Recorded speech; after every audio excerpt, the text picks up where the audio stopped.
best time to be working on drought is before you're in drought conditions. Historically, when we've been dealing with drought, we deal with the community or the farming sector, and we don't often bring those collaborative solutions together. I think that's what makes the Victorian approach so unique, is that we'll be able to identify the priorities regionally and solve them collectively. I haven't seen a project from a Victorian perspective that is so collaborative and has such great coverage of Victoria.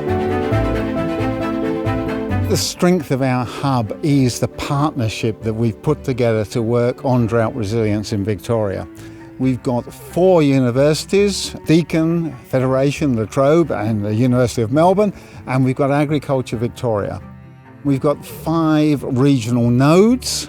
Each node is being led by a key organisation in that region. They're closely linked to all of their stakeholders, and they will be doing the consultation. The regional nodes bring that grassroots element to the Victorian hub. Because they are representing their own region, they understand what their key issues are. What the Birchip Cropping Group is so excited about is the opportunity to work with such a range of different people from a whole range of different areas.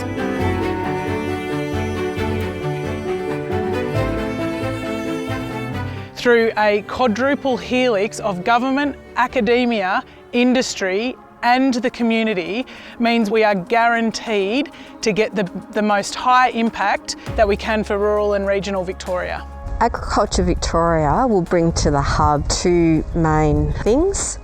The first is our smart farms across Victoria, aligned to the different industries. The second main area that we will bring is our extensive networks across Victoria.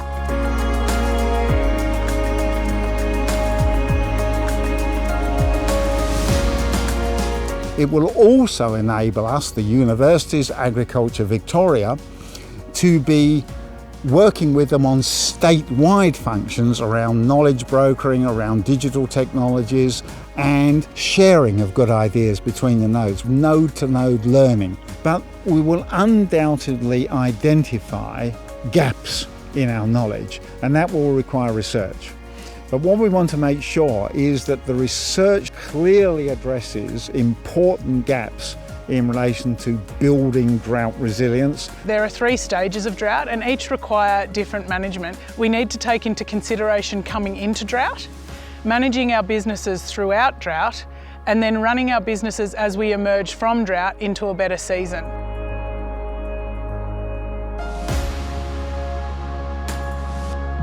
All too often what we see in the past is that if there's no money on the farm, then the local town also suffers. We want to try to break that nexus between what happens on the farm and what happens in those communities. And so that really means that looking at the potential for diversification. The work of the hub and the nodes address not only the on-farm implications, but how can we also prepare our communities to be more resilient in times of drought? And then of course, how will our landscapes in our own unique environments manage and be resilient through drought conditions? In the farming sector, with the changing climate, the traditional owners have been here for 40,000 years. They have knowledge that we haven't even started to tap into. Through this hub, we actually have a mechanism to ensure that not only are their voices heard, but their ideas are actually acted on.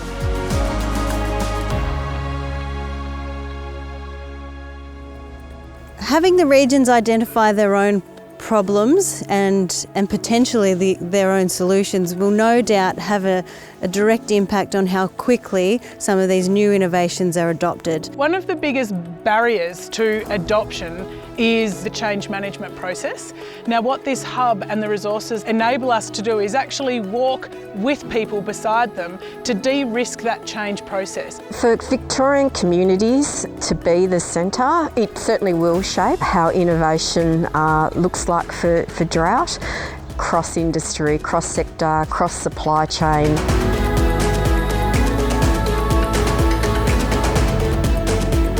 We don't want more of the same. We want innovation. We want to see new ways of addressing drought resilience. And we think that with the team that we've put together, that we can do that.